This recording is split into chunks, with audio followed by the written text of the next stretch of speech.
Bonjour à tous. Bienvenue Madame la Gouverneure. Merci.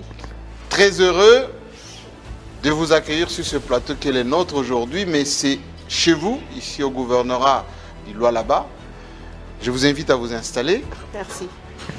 Et avec vous, le membre du gouvernement qui vous accompagne. J'ai vu dans cette salle des membres de votre parti qui ont fait des déplacements, certains de Kinshasa et d'autres d'ici.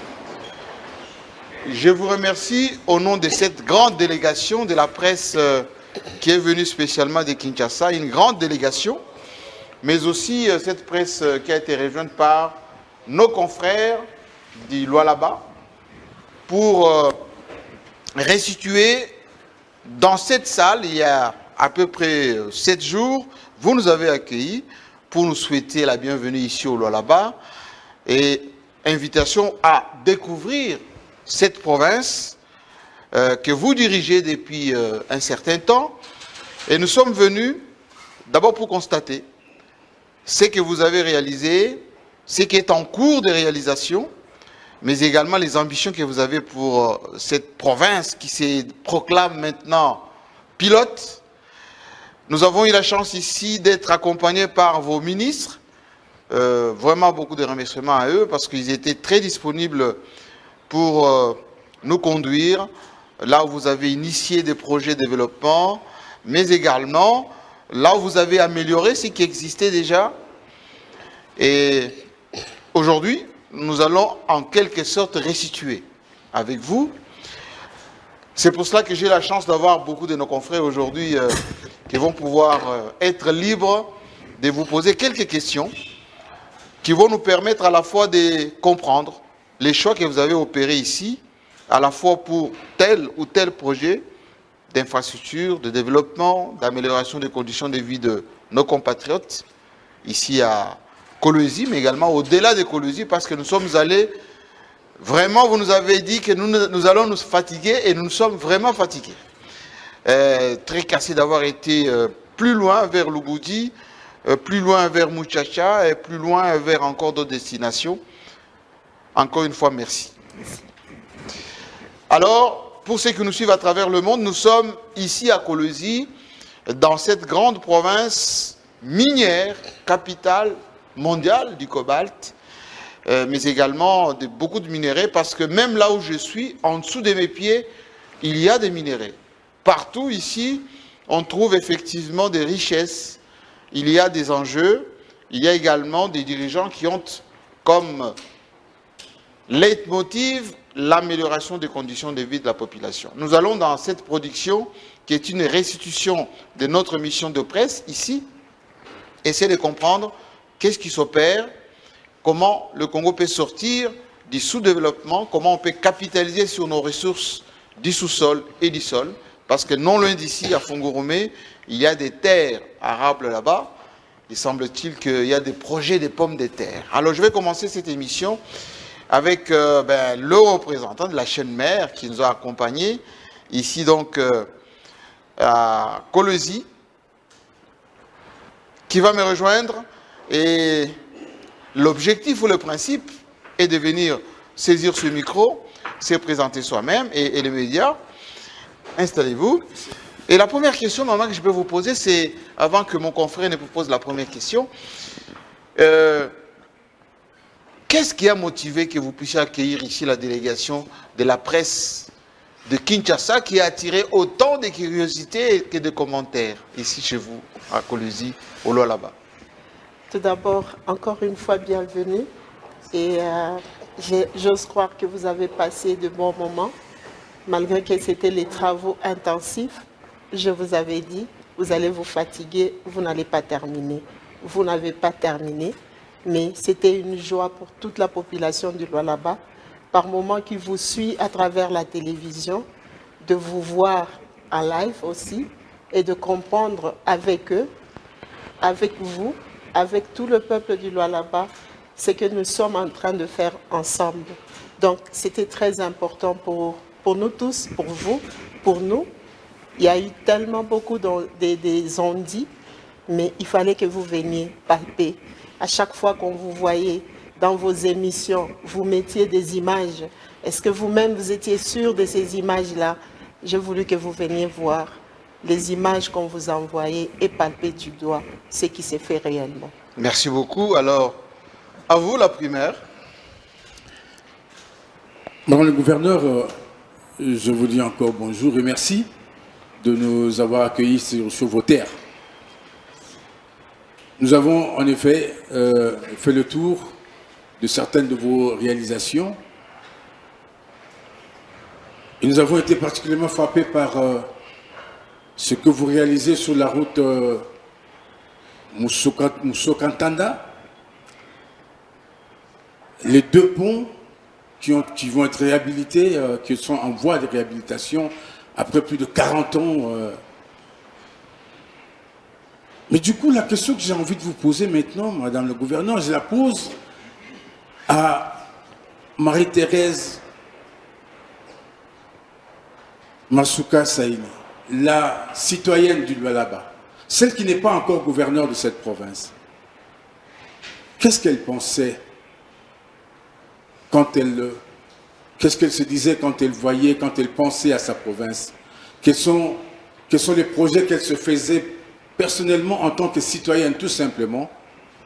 Quel est le rêve qu'elle avait pour le Lualaba? Ça, c'est ma première question. Ma deuxième question,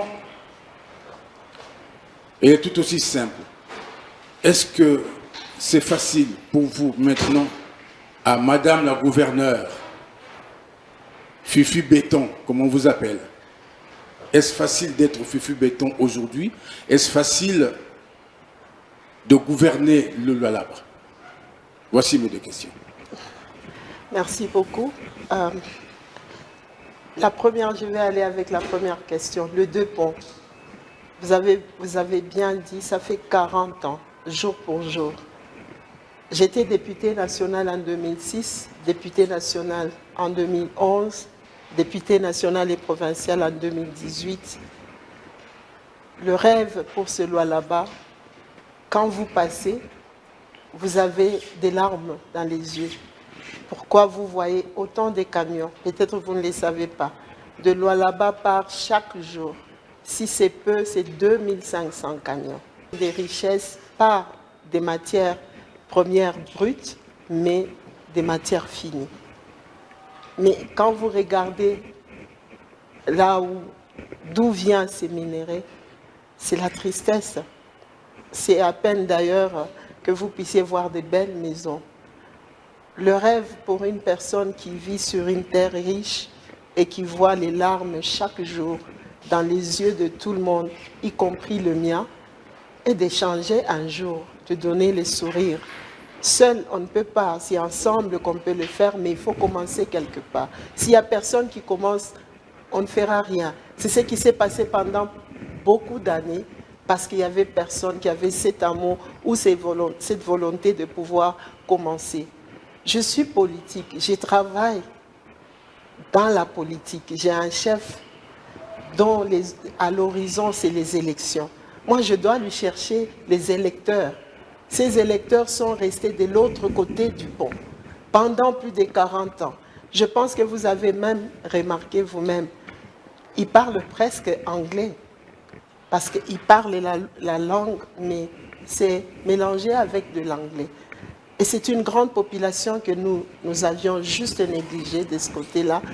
Mais nous, dans notre union sacrée, et mon président, Félix-Antoine Tshisekedi Tshilombo, a besoin de cette population-là. Raison pour laquelle je suis partie.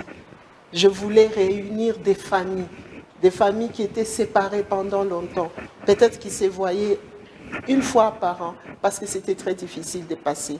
Donc, c'est cet amour-là, politiquement, je cherche les électeurs pour mon président, et je ne pense pas que ces gens vont oublier. Pendant 40 ans séparés, Félix-Antoine Tshisekedi Tshilombo est venu, il les a reliés, ils se voient avec leur famille. Quelle joie quand on se rencontre. Donc, pour moi, c'était politiquement, c'était plus important. L'amour que j'ai pour la province, l'amour que j'ai pour la famille, je suis une mère. Donc, l'union, la réunion des familles aussi était très importante pour moi.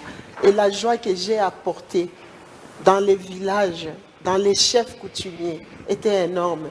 Beaucoup ont pleuré ces jours-là. Donc, c'est ça qui était le plus important, c'est de pouvoir... Nous sommes en train de nous battre à l'Est parce qu'on a pris certaines de nos terres. Et ici, on n'a pas pris, c'est le pont qui est cassé. Donc, qu'est-ce qui est simple? Je fais juste un pont et que les autres puissent rentrer. Marie-Thérèse Masuka, le rêve de la province du Lualaba. Province pilote ou province en construction, elle sera pilote bientôt là. C'est de rêver parce que chaque personne qui vit dans notre pays, qui est dans la politique, voyage. Nous allons en Afrique du Sud et on rentre et on ne fait rien. Nous allons en Europe, nous rentrons, on ne fait rien. Mais j'ai opté pour ce que je vois, que je ramène ici. Pourquoi pas? La destination doit être aussi le Lualaba. Pour le monde, ils viennent pour les minerais. Mais si nous ne construisons pas, donc on n'aura pas de destination de Lualaba. Notre rêve est de pouvoir voir des buildings dans cette province et de pouvoir voir des belles routes dans cette province. J'ai eu la chance, quand j'ai commencé à faire mon intérim, le chef de l'État était ici. Il m'avait demandé devant la population de Lualaba, il faut changer, madame, maman Fifi, changer cette province, donner à cette province une autre image. Donc voilà, c'est ce que je suis en train de faire. Je change l'image de cette province. J'ai pris Dieu pour tous nos projets. Je suis très confiante. La façon dont je travaille, ces projets, l'année prochaine, ça sera encore les inaugurations dont vous allez vous fatiguer. Merci beaucoup et je vous remercie en tout cas. On a commencé effectivement avec la chaîne nationale. On va embrayer avec l'une des chaînes privées, B1 Télévision, avec une consoeur qui vient de Kinshasa, que vous pouvez applaudir aussi, parce qu'elle a droit, en signalant qu'effectivement, elle est pertinente. Présentation et je vous offre, Madame la gouverneure. Faits Amika de B1 Télévision. Madame le gouverneur, nous avons visité le Lualaba, on ne va pas dire Kolwezi, parce que nous sommes allés au-delà. Des chantiers, nous en avons vu, et des grosses œuvres. D'où provient l'argent?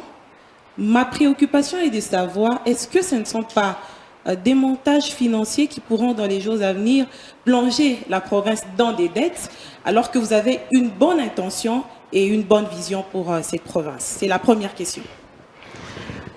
Je suis heureuse parce que quand on me pose cette question, je suis très très à l'aise. Tous les chantiers que vous voyez, ce sont des chantiers qui sont financés, en tout cas par la province, par le fonds propre de la province. Les banques sont là. Je crois que s'il y avait des crédits, comme je l'ai dit tout à l'heure, avec cette grande politique des rivalités, on allait sortir ça. Non. Quand j'ai commencé, la province était endettée. Elle était endettée jusque, je ne sais pas, aux cheveux ou parce qu'on dépasse les dents là. Donc, elle était totalement endettée. Mais en tant que financière, je me suis mis à essayer de regarder par où je dois commencer. Tout d'abord, la première des choses était de voir comment améliorer l'assiette de recettes. Parce qu'il faut des recettes pour que nous puissions terminer la dette que nous avons et puis maintenant nous plonger dans les projets. C'est ce que j'ai pu faire. Là où on n'avait pas de recettes, j'en ai créé. Là où il y avait des taxes, mais qui étaient des taxes dormantes, j'ai activé ces taxes-là.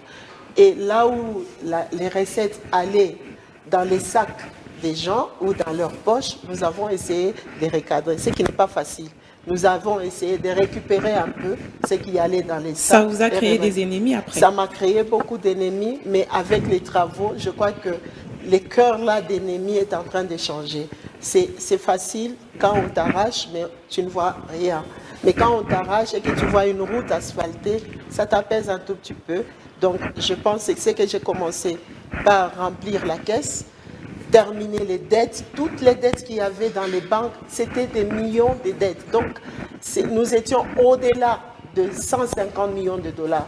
j'ai essayé. L'artisanat, qu'on criait que l'artisanat ne rapporte pas, l'artisanat a rapporté des moyens, raison pour laquelle je pense que vous avez visité les chantiers des creuseurs.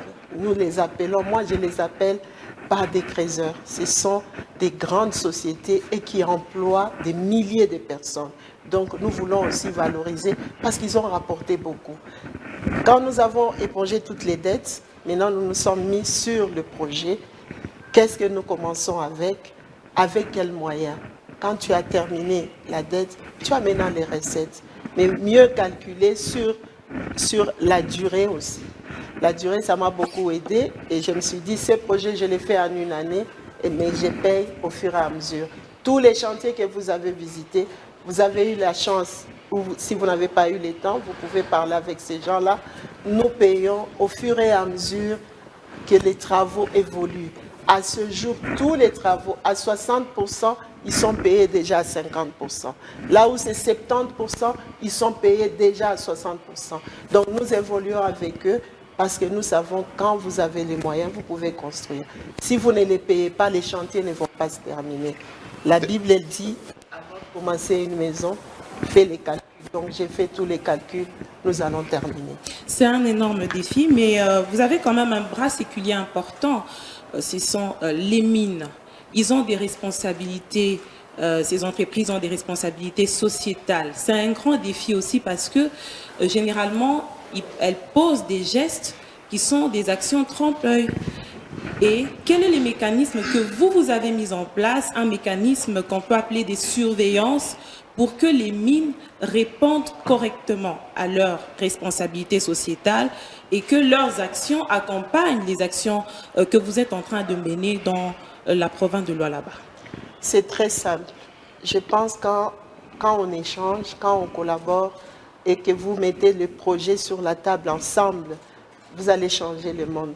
Aujourd'hui, si vous allez voir les responsabilités sociétales dont toutes les sociétés minières ont eu, ou ils ont signé les cahiers des charges l'année passée, nous avons changé la donne. Parce qu'avant, c'était une petite école, on vous met 5 millions de dollars, mais l'école coûte 500 000 $ ou même 200 000. Nous avons montré l'exemple. Voici l'école que nous construisons. Cette école nous a coûté 2 millions. Nous voulons que vous puissiez construire avec vos 2 millions la même école. Mais le plan, nous le discutons. Si vous n'avez pas eu le temps, si vous étiez parti, je prends le cas de Boussanga, des Sinomines, en pleine brousse, nous avons construit avec la société Sicomine, ils ont construit une école en étage, ce qui n'a jamais existé depuis que Sicomine existe. Je pense que c'était l'échange, c'était nous-mêmes qui devions donner de la valeur à cette responsabilité sociétale et les autres ne pouvaient que suivre. S'ils construisent une petite école, bon, nous sommes contents. Pour eux, ils ont fait ce qui était important, mais moi, je suis, et tout le plan, nous les discutons ensemble. Si c'est une école, si c'est un hôpital, donc nous les faisons ensemble. Et je pense, si nous continuons sur cette allure, la responsabilité sociétale, nous allons la sentir. Sinon, s'il n'y a pas de surveillance, ça sera très difficile. Merci, Madame le Gouverneur. Merci beaucoup, merci. Alors, j'aimerais bien, avant que une autre dame puisse nous rejoindre ici, poser cette question par rapport aux sociétés minières, Madame la Gouverneure. Est-ce que la GECAMINE qui faisait des grandes concessions de maisons pour les employés, qui s'occupaient de l'eau, de l'électricité, est-ce que dans les cahiers des charges, vous posez les mêmes conditions dans le nouveau cahier des charges qui sont entre la République démocratique du Congo et même la province avec tous ces miniers? Au fait, aujourd'hui, on essaie de mettre aussi le ministère et le gouvernement. Avant, c'était ce qui s'est passé, c'était tout simplement donc, le conseil au niveau de l'entité, tout autour de l'entité de production. Pour certaines personnes, une petite maisonnette, c'est déjà bon quand on regarde dans laquelle... On était avant. Oui, on était avant. Oui. Mais aujourd'hui, nous essayons de forcer un tout petit peu pour se dire que est-ce qu'ils peuvent faire de l'eau? Parce qu'ils peuvent écrire, ils vont faire de forage. Parce que nous sommes encore à l'ère des forages. Nous pensons que nous devons changer.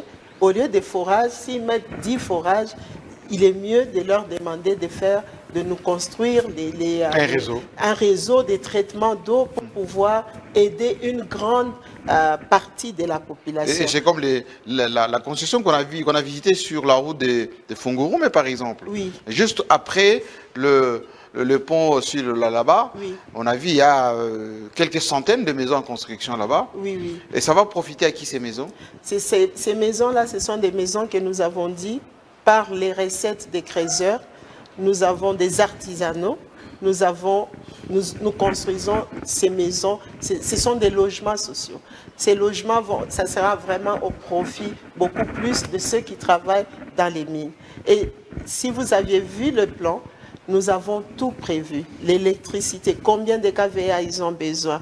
Pour l'eau, combien de mètres cubes ils ont besoin. Les caniveaux, donc tout est prévu pour que l'année prochaine, nous puissions avoir le nombre de kVA, mais ça sera l'énergie propre par système solaire. Merci beaucoup. Alors, on va quand même retourner ici chez vous. Hein. Je vais prendre un confrère qui vient de Kolwezi.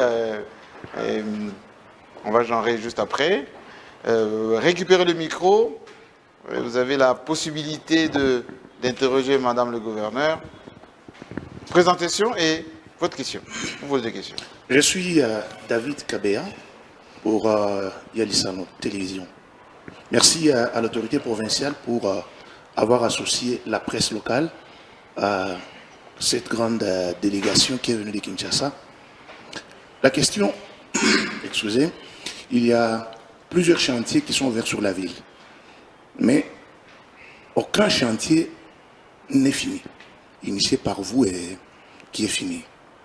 On se pose la question, est-ce que les partenaires qui travaillent avec vous dans la réalisation de ces chantiers sont-ils encore dans le délai où il y a déjà des passements?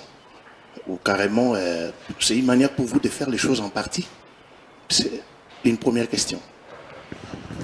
Je pense que la gestion publique n'est pas la gestion d'une famille. Quand tu construis ta maison, tu peux la construire en une année. Construire une route asphaltée, 28 km du pont Lualaba à Mwangeji, mon frère, moi et toi, nous sommes ici au Katanga. La route Kasumbalesa, Kolwezi, ça fait combien d'années? Est-ce qu'elle est déjà terminée? Ça fait plus de 20 ans que nous sommes en train de construire cette route-là. Elle n'est jamais finie. Mais j'ai pensé que tu allais acclamer, tu allais être vraiment heureux que nous puissions asphalter, élargir cette route qui vient de Pont-Lualaba jusqu'ici. Ça fait 28 km. La faire en terre, l'élargir, l'asphalter, ça c'est du jamais vu. En une année, ce que ces gens ont fait, moi je suis en tout cas dans la politique, ça fait bien longtemps, je n'ai jamais vu ça.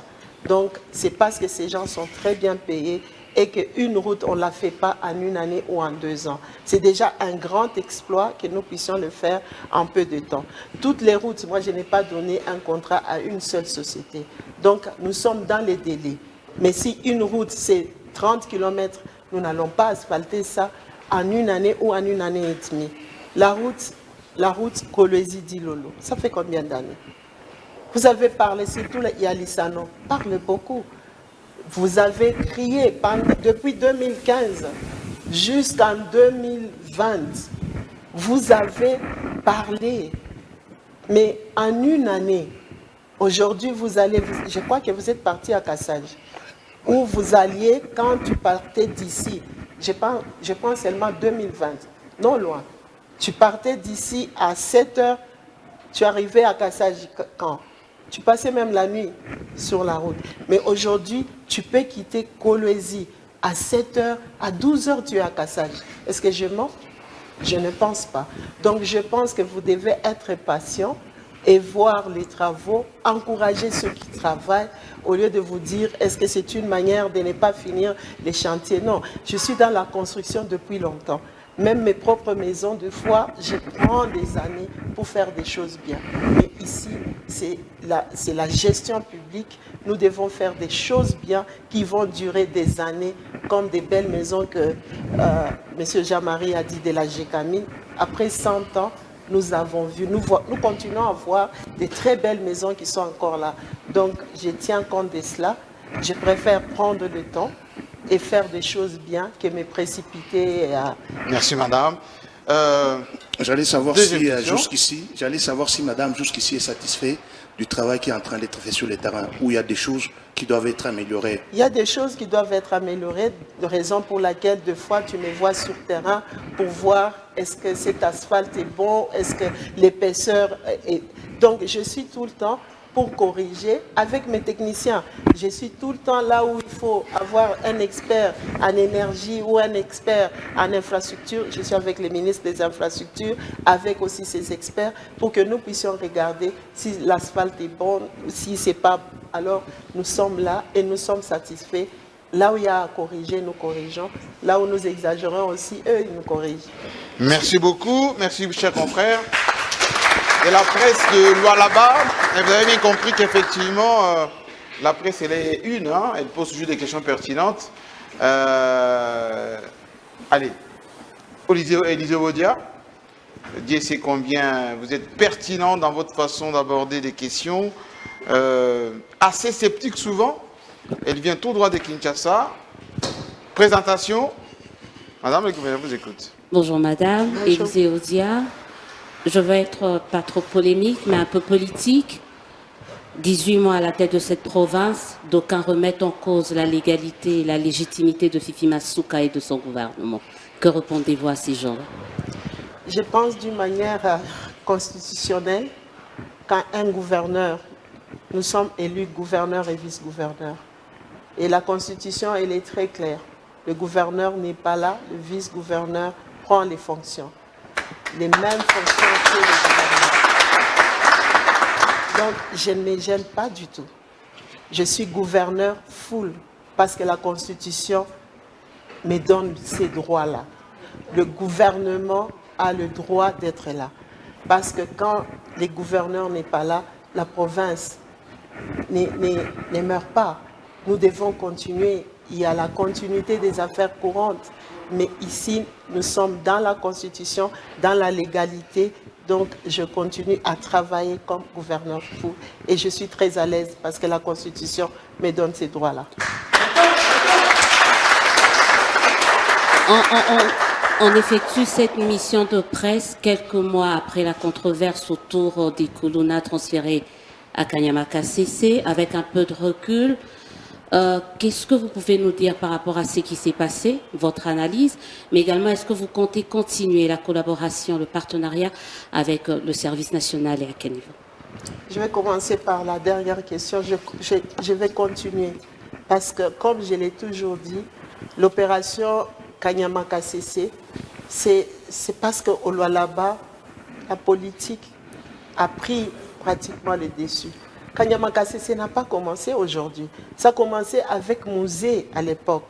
Là, on n'avait pas entendu beaucoup de bruit.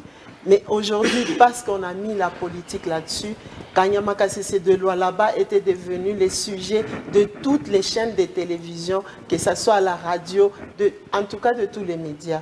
C'était très étonnant et ce n'était pas bon. Parce que ces personnes qui voulaient vraiment abîmer et l'image de la province du Lualaba et l'image des services nationaux, pour moi, c'est très triste.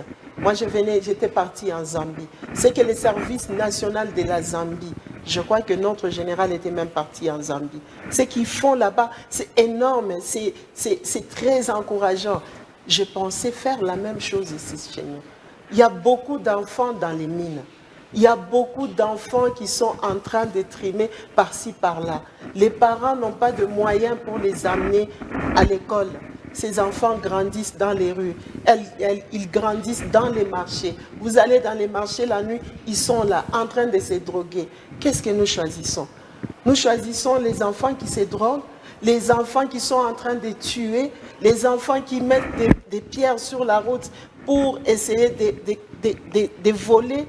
Non, je suis une mère. S'il y a le moyen que nous pouvons donner à notre service national, pourquoi pas? On donne ces moyens-là au service national pour prendre et éduquer ces enfants-là. Ils ne vont pas en prison. On est en train de les former. Il y avait même ceux qui étaient volontaires, mais ça tournait comme ça a pu tourner. Pour moi, c'était très, très regrettable. Je veux continuer avec l'opération Kanyama Kasese parce que partout on l'a fait. On a montré à la télé, à Kinshasa, on a arrêté les Corona. Nous avons vu les spectacles désolants de Kinshasa, de nos propres enfants.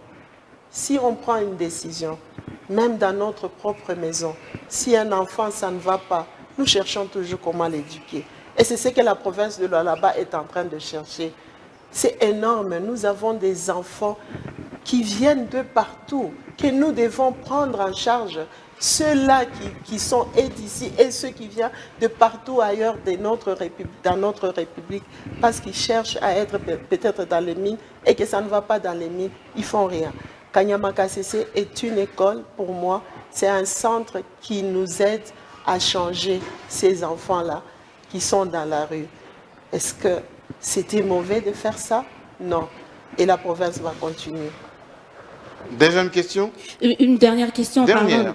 La réinsertion, nous avons visité le centre. Moi, j'ai été personnellement marquée par ce centre de la cité de commune de d'Ilala.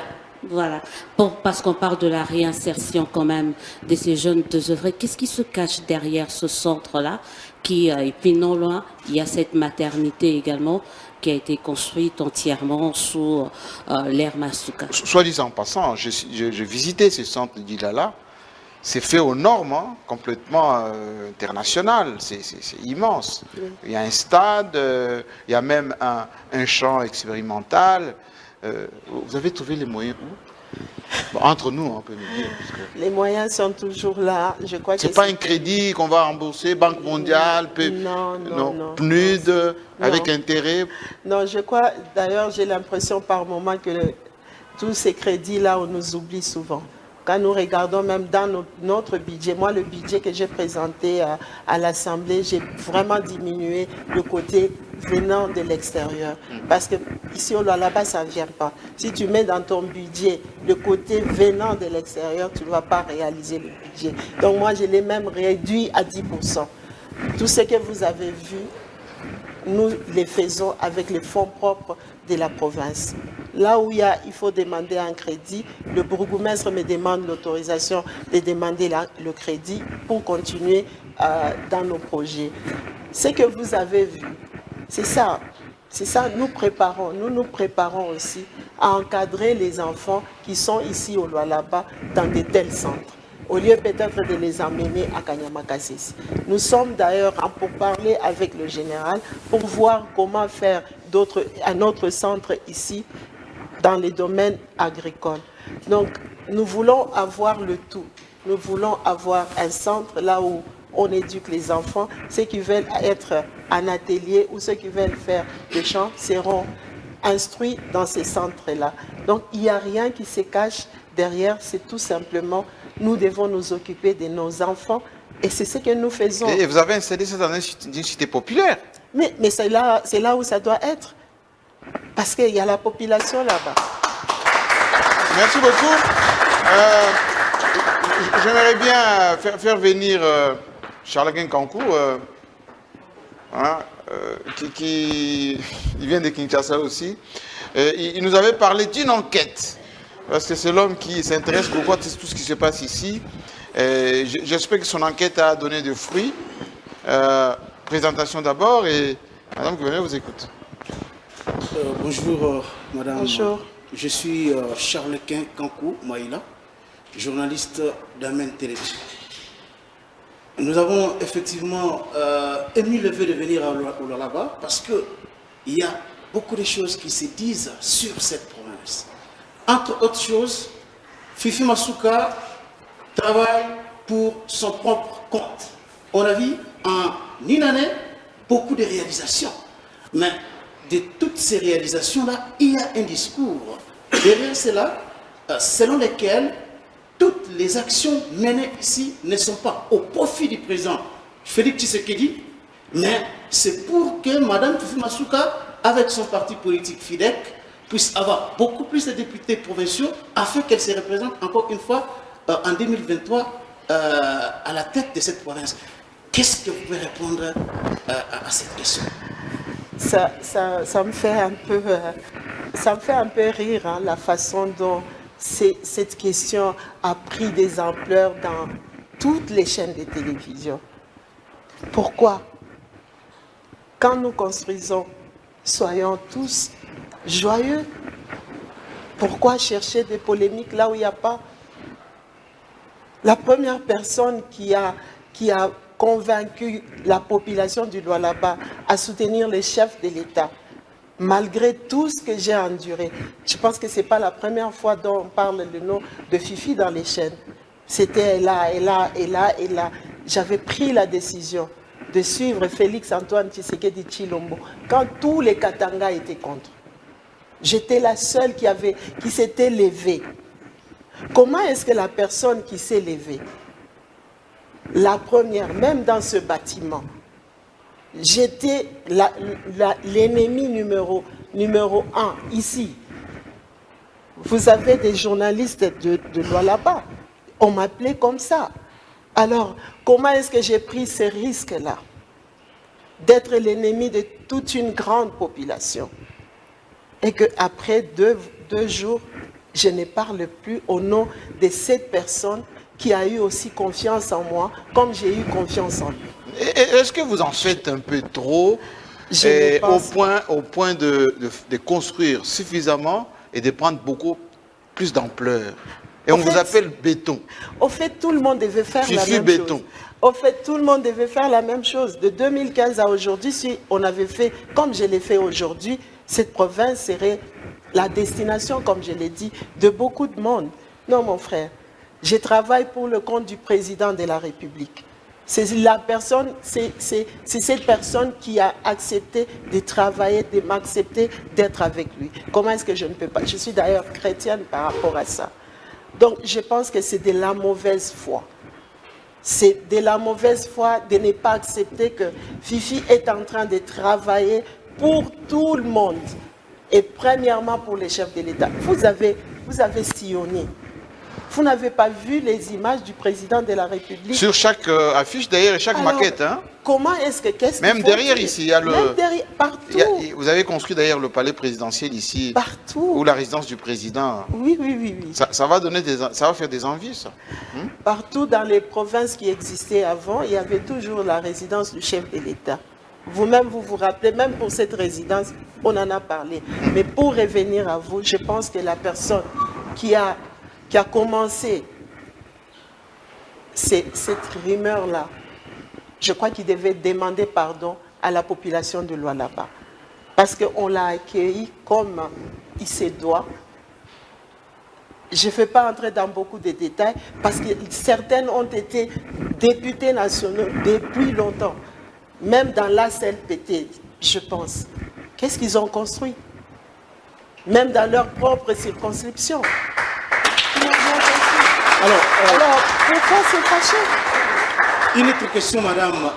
À Kinshasa, on parle beaucoup de la famille du président de la République qui serait ici à la Lualaba, dans tous les carrés miniers, en train d'exploiter. C'est ce qui se répand, que ce soit dans des émissions à la radio, à la télévision.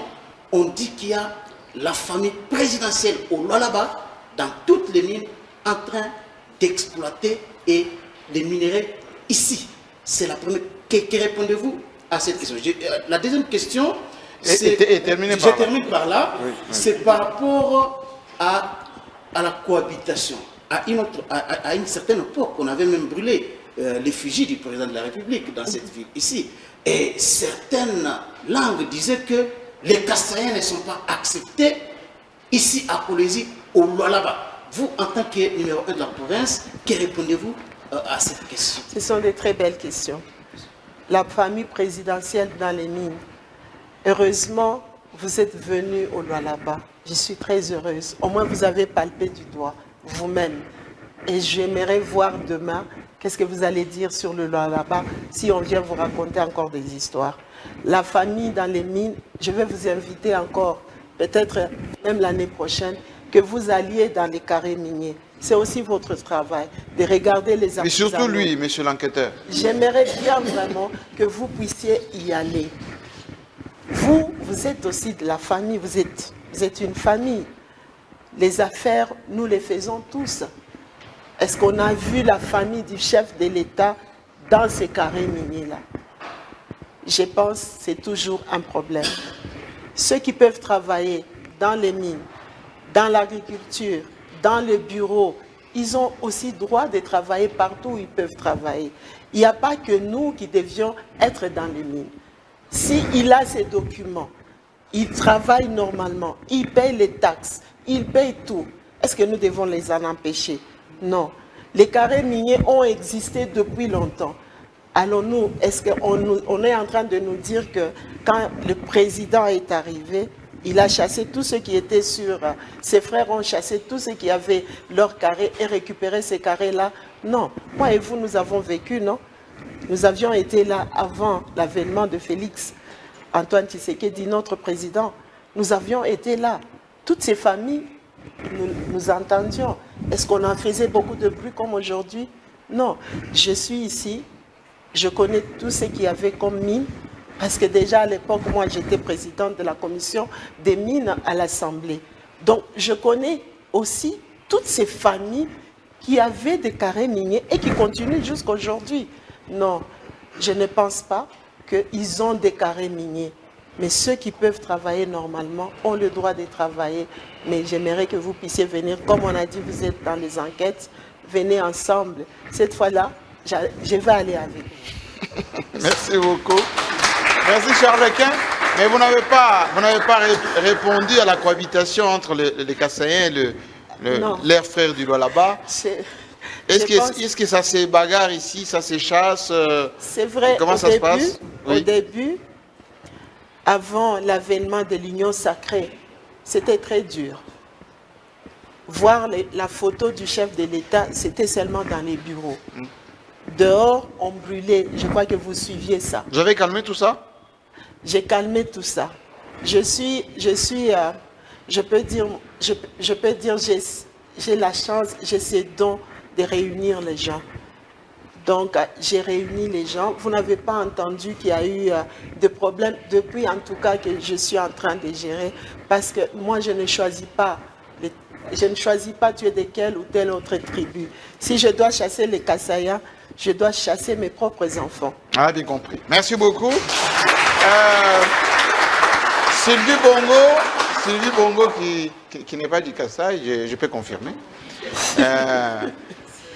qui va nous rejoindre, qui prend le micro. Et elle était très curieuse de savoir ce qui se passe là-bas.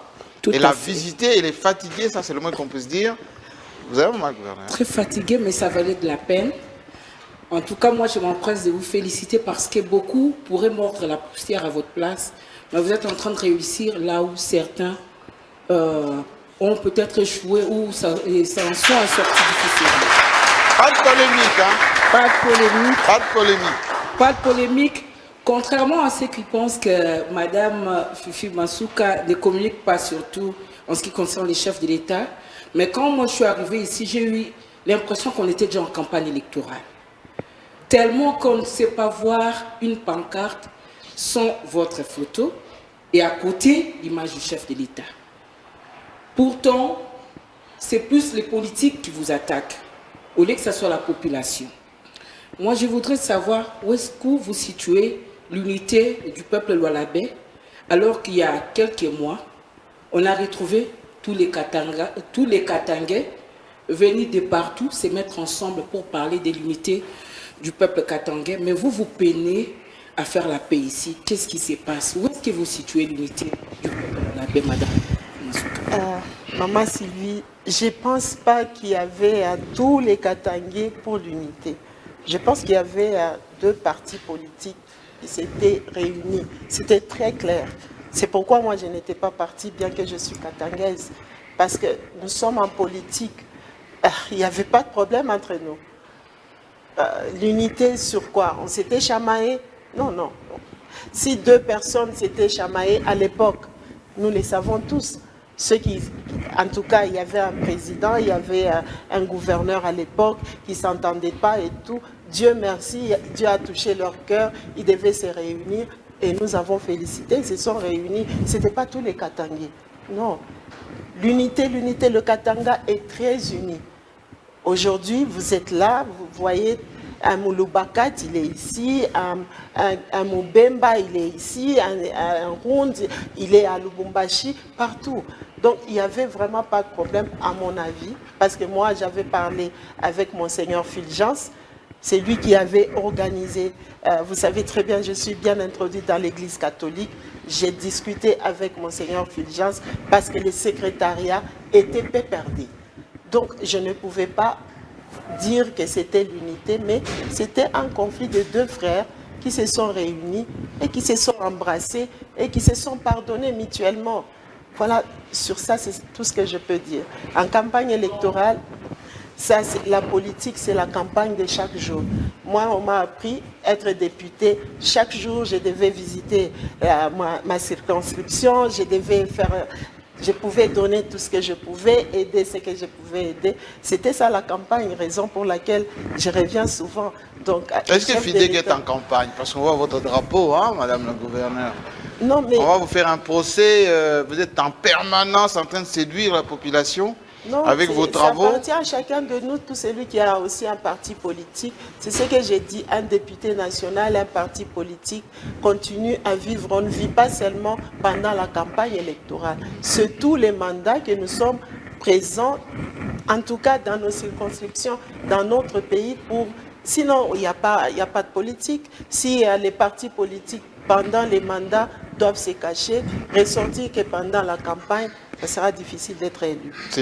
J'aime toujours rester sur ma soif par rapport au rapport que maman Fifi Masuka entretient avec ses frères et sœurs du Lualaba, surtout les politiques qui sont à Kinshasa, parce que les coups, apparemment, vous les recevez à partir de qui?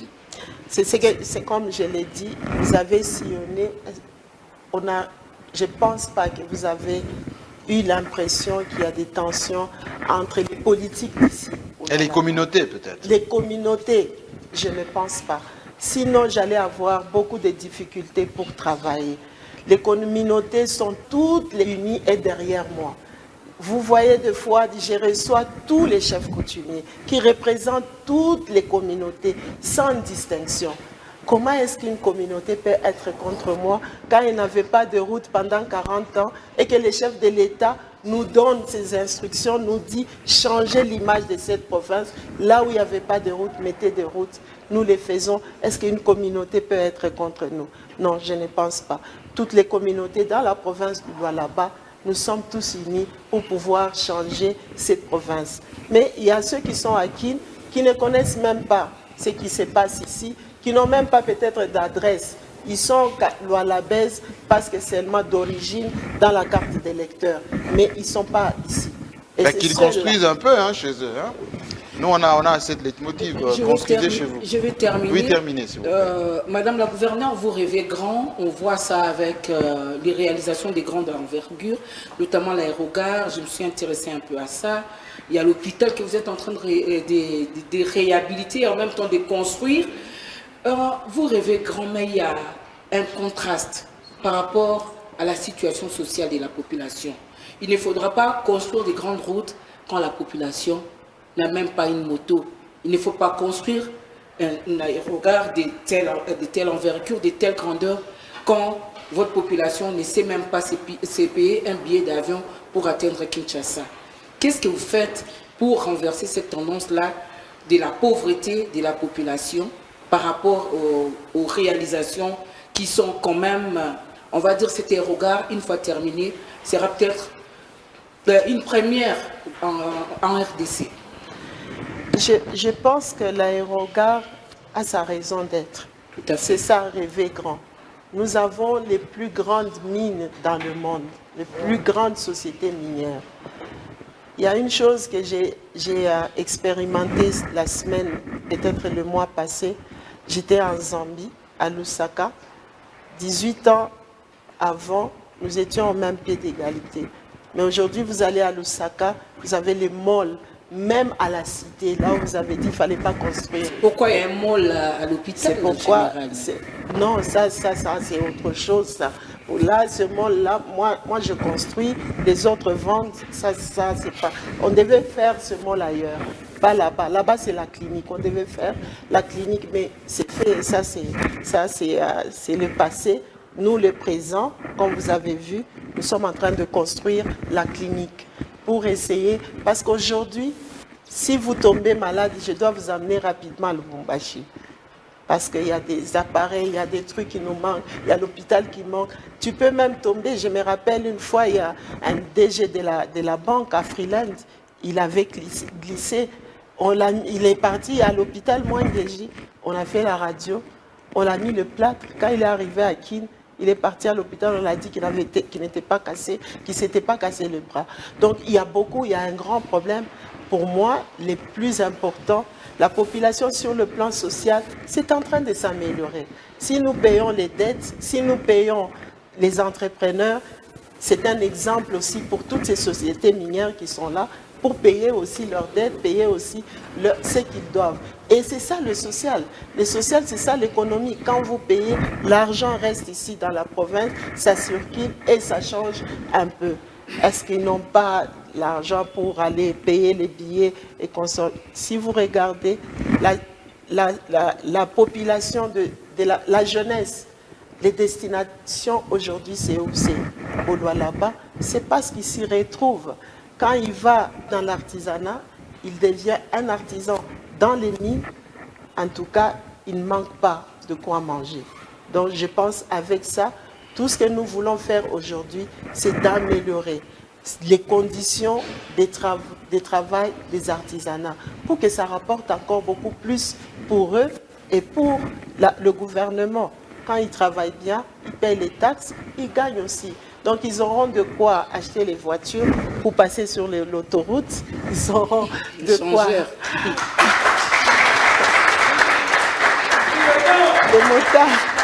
Les motards, ils ont des moyens pour acheter. Vous voyez, les motards, il y en a plein. Mais bien organisés. Hein. Vous les voyez oui, c'est qu'on a constaté dans la ville. Vraiment discipline. Merci beaucoup, Sylvie. Merci beaucoup. Merci.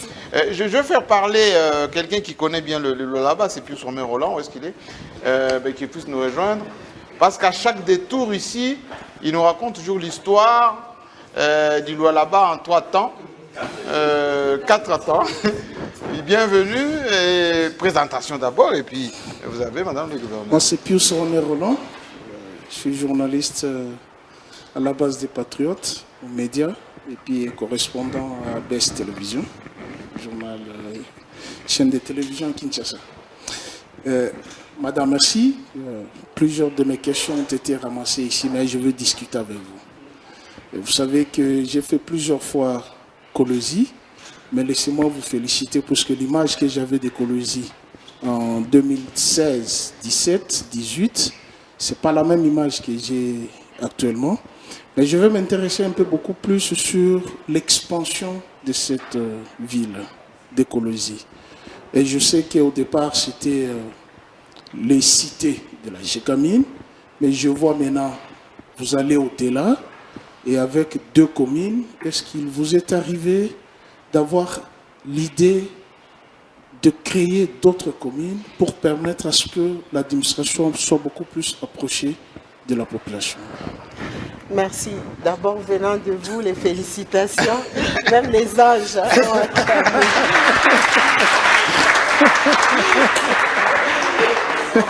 Et vous savez que j'étais ici, on s'est rencontrés plusieurs fois. Donc, ça m'encourage encore davantage pour que l'année prochaine, vous puissiez trouver mieux que ça. Oui, la ville est en train vraiment de prendre des ampleurs. Par moments, on a même peur. Mais on n'a pas peur. Est-ce que nous avons une idée de créer? Oui, vous allez voir dans les prochains jours, peut-être encore je pourrais vous inviter. Nous sommes sur un projet de création de la nouvelle cité qui sera appelée la cité Félix-Antoine Tshisekedi Tshilombo. Donc cette cité a déjà pratiquement, nous avons terminé les études. Nous sommes, je pense que la semaine prochaine, nous commençons. Est-ce que nous commençons avec les maisons? Non. Nous voyageons, moi aussi j'ai pris quelque chose. Je me suis dit, il nous faut des moyens. Ce moyen-là, pour que nous puissions vendre des terrains à une bonne valeur, nous devons d'abord arranger, donc urbaniser. Vous viendrez, vous allez voir notre plan. Si je savais que vous aviez cette question, j'allais vous projeter le projet. Donc nous avons déjà fini totalement le projet. Nous allons commencer d'abord par urbaniser. Donc nous faisons des routes, nous faisons les caniveaux, nous allons mettre de l'eau, l'électricité, ainsi que la fibre optique. Et après, maintenant, nous avons subdivisé ce quartier-là aura 1925 parcelles de 25 sur 30. Et ces parcelles-là seront sur des routes asphaltées. Vous-même, vous savez, quand vous êtes sur une route asphaltée, le prix et la valeur de la maison augmentent. Donc, je pourrais vendre ces maisons-là à un prix abordable qui va me permettre de payer les infrastructures, parce qu'on n'a pas ça dans le budget. C'est la vente de ces parcelles avec laquelle nous allons payer les entrepreneurs et faire tout notre projet. Et ce qui va rester va nous aider à terminer les restes des travaux à l'aéroport. Nous avons fini l'aérogare, mais il y a beaucoup qui reste. Nous allons terminer cette aérogare pratiquement au mois de mars l'année prochaine. Mais il nous faut une piste. Cette piste-là ne convient pas. Elle est de 2500, il nous faut 3000. Il nous faut les bretelles de notre piste. Il nous faut le Tanmark parce que nous avons des passerelles. Il faut ce Tanmark-là. Il nous faut la tour de contrôle, caserne de pompiers. Si nous voulons avoir des avions internationaux, il faut clôturer. Dans notre République aujourd'hui, le seul aéroport clôturé, c'est seulement à Goma. Donc nous devons clôturer. D'où viendra l'argent? Est-ce que la RVA a assez de moyens? Non. Parce que déjà, l'aérogare a été financé par la province. Il nous faut des moyens et moi, je pense que le moyen, je ne peux les tirer qu'en vendant, mais en vendant à bon prix. Que la province se retrouve, que la RVA puisse avoir tout ce que nous avons besoin et que cette province soit vraiment le miroir. Quand vous descendez de l'aéroport, vous vous dites, en tout cas, je suis en RDC. Voilà. Puisque vous parlez de terre, madame. Puisque vous parlez de terre, dans mes itinérances, j'étais à Moussokatanda. Et j'ai vu les maisons dans certains villages, les maisons des ouvriers. Et moi, personnellement, je ne suis pas content de ces maisons. Au regard des potentialités que génère le Lualaba, et je ne veux pas citer le nom de la société pour friser, mais je n'ai pas été content de ces maisons. Qu'est-ce que vous en pensez pour améliorer la situation des gens qui sont là? Bon, heureusement, on est en train de vieillir ensemble, je crois, avec toi. Quand j'étais députée, ouais, j'ai décrié cette situation-là. Si. Malheureusement, je suis venue maintenant trouver ça. J'ai continué, quand moi-même j'avais fait l'itinérance, vous ne pouvez pas être sur une terre qui aujourd'hui, on dit que la société en question sera la première société mondialement en production de certaines matières premières et que ce qu'on donne à la population qu'on a trouvé sur cette terre-là, ce sont des petites maisonnettes-là, ça fait trop mal. Nous continuons, nous pensons que nous avons déjà fait ces remarques-là à la société. Nous continuons d'aller de pourparler en pourparler. Si j'ai besoin maintenant de vous, je pense que je ferai appel à vous. Mais pour l'instant, on discute pour changer cette situation-là. Parce que même là-bas, moi, si je n'avais pas arrangé d'autres routes, ils seraient encore enclavés, malgré les petites maisonnettes qui sont là. La dernière question. Oui, la dernière voilà. question. Merci, alors, parce que les confrères attendent. Hein? Si, la dernière question.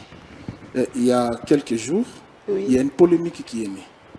Moi, je me suis entretenu avec le chef Moussokatanda à propos des 50 000 hectares. Est-ce que vous pouvez éclairer à l'opinion de quoi il s'agit à propos de cette polémique autour de presque 500 km² qui pouvaient appartenir à une famille? C'est quoi la lumière autour de cette question? Moi, je ne suis pas d'emblée contre s'il y a une situation. Néanmoins, nous devons suivre la loi.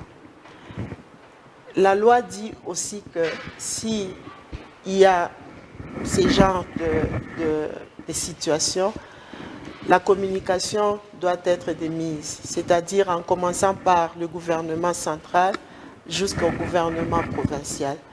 J'étais au courant de rien par rapport à cette soi-disant vente de ces 50 000 hectares. Depuis 1984, hein? C'est ce qui est étonné. Et je rappelle, pour ceux qui nous suivent, c'est 50 000 hectares, 500 km. Dans un secteur où il y a à la fois les terres arables et les mines, ça prête un peu à frémir, hein, pour un Congolais de base, oui. Enfin comme nous là les patriotes. Donc nous avons appris, d'abord ce sont les chefs coutumiers qui entendaient qu'on va les délocaliser. Ça a commencé par là. On va les délocaliser parce que les terrains appartenaient à une famille et tout. Bon, on se demande c'était quand. Je n'avais vraiment aucune idée. Et quand j'avais appelé le ministre, c'est parce que c'était les ondits. Je n'avais aucune correspondance sur ça. J'ai appelé le ministre pour demander, est-ce que ce qu'on entend, c'est vrai? Il dit par rapport à quoi? J'ai dit par rapport aux 50 000 hectares. Est-ce que c'est vrai? Il m'a dit, mais on vous a écrit. J'ai dit non, je ne suis pas en copie. Si vous pouvez m'envoyer cette lettre-là. Mais si c'est 50 000 hectares, c'est ce que j'ai dit. Si c'est 50 000 hectares, monsieur le ministre, je pense que on devrait, normalement, vous deviez même vous-même venir. Parce que c'est tout un groupement dans la chefferie. C'est tout un groupement et ça prend au moins 100 000 personnes. Ça, c'était ce que je lui ai dit au téléphone. À la minute, lui-même m'a envoyé la lettre dont il avait écrite. Je l'ai même appelé, j'ai dit, regardez vous-même la lettre. Vous ne m'avez pas mis en copie, ni le Premier ministre en copie. Si c'est 50 000 hectares, vous deviez passer par la loi. Donc, vous deviez passer par l'Assemblée nationale pour faire la loi afin que nous puissions maintenant voir ces 50 000 hectares-là, nous les prenons où?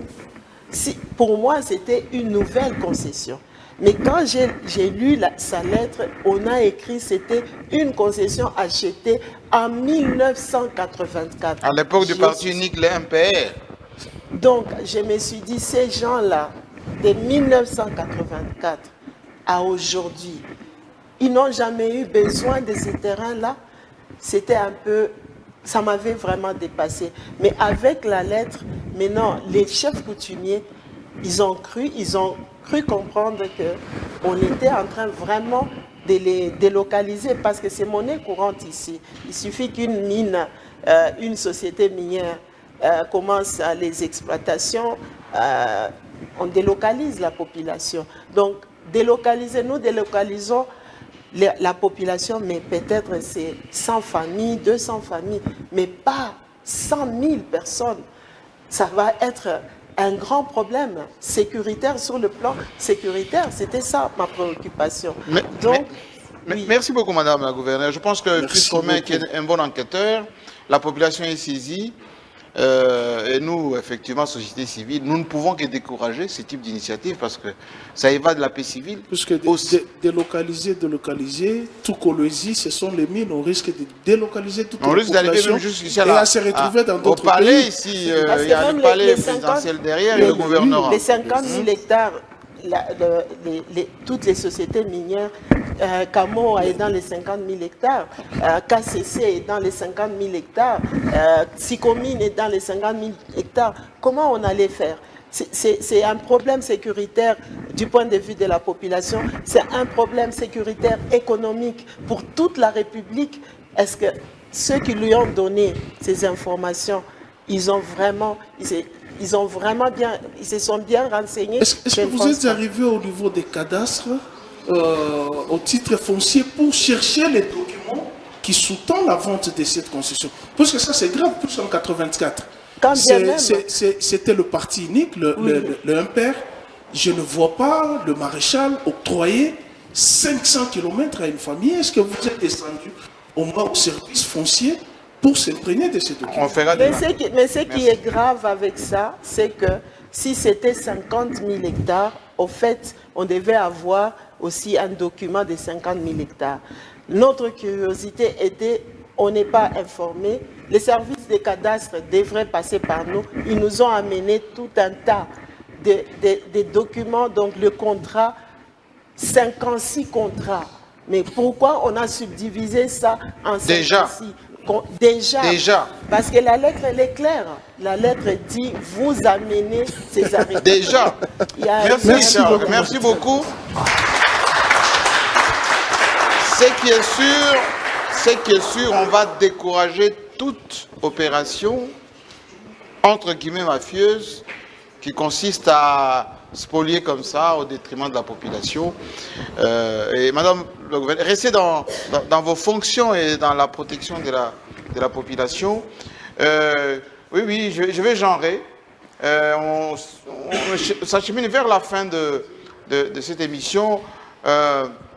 Top Congo, la première radio d'information de notre pays, qui nous a délégué une consoeur qui a d'ailleurs fait un papier puissant là-dessus, très suivi d'ailleurs, qui va s'installer, des rouges vêtus comme d'habitude, pertinent. À vous, Madame le gouverneur. Merci beaucoup. Bonjour. Bonjour. Je suis Gino Rema, Tabou, de Top Congo FM.